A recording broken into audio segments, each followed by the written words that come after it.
મારું નામ વિરેન્દ્ર કુમાર મનમોહનદાસ દેસાઈ છે.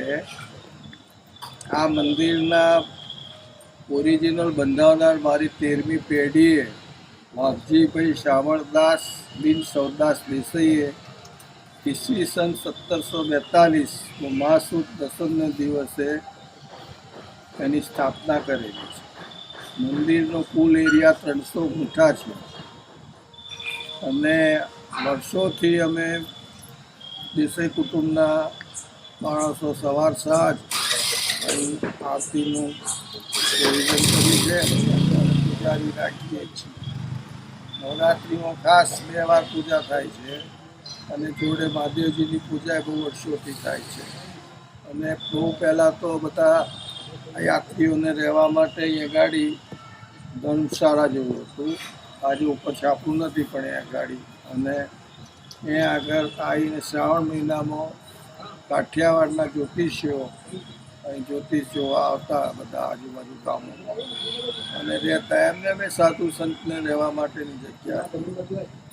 પછી મંદિરને 300 ગુંઠા મેં કહું એમ જગ્યા છે એટલે રણછોડજીનું મંદિર આગળ છે એ બાંધેલું ને બાંધવા દીધેલું.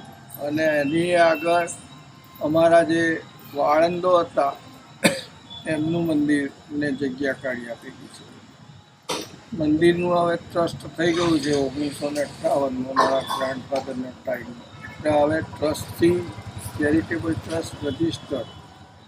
એટલે હવે શંકરદાસ દેસાઈના વારસોને દરેક થળિયામાંથી બધે જણ થઈને 6 જણ થઈને એનો વહીવટ કરે છે.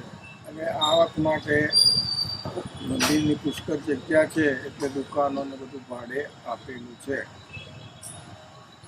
હવે મંદિરમાં શુદ્ધ સમય પાછી થાય ને 2 નવરાત્રિઓ, ચૈત્ર નવરાત્રિ અને શારદા નવરાત્રિ થાય છે. એટલે અને બહુ પહેલાં ગોર હતા એ 2 ગોરો કરતા હતા. એમના છોકરા ગોપાલભાઈ એ હવે અમેરિકા જતા રહ્યા અને હવે વિપુલભાઈ ગોર અત્યારે પૂજારી કરે. માતાજીના મંદિરમાં અત્યારે માતાજીના મંદિરમાં જે સેવા થાય છે એ વિશે શું કહેશો? શું સેવા માટે સેવા સવાર સાંજ કરે છે વિપુલભાઈ, પૂજારી છે કાયમના. એની સવાર સાંજ સરસ શણગારે છે શિવજીને અને માતાજી ને એની પૂજા કરે છે અને એની પ્રસાદની વ્યવસ્થા થાય છે અને બધી જ રીતે થાય છે. અને અમારા કુટુંબ શંકરદાસ દેસાઈના વારસો દર સાંજે આરતીમાં આવવાના, સ્ત્રી પુરુષો બંને.